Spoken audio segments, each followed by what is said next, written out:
Hello folks, you're welcome back to Bridge Talks, and today I am very excited to be with you here.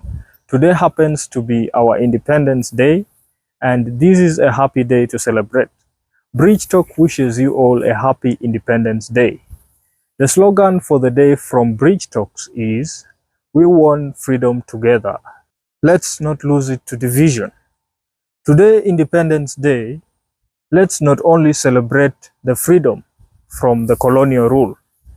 Let's also free ourselves from tribal mindset that divides us by religions, regions, states, tribes, and many others.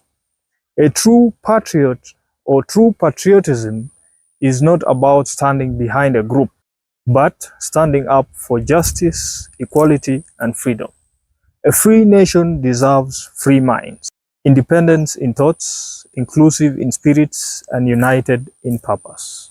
One nation, one heart, beyond tribes we rise. Thank you for listening to Bridge Talks.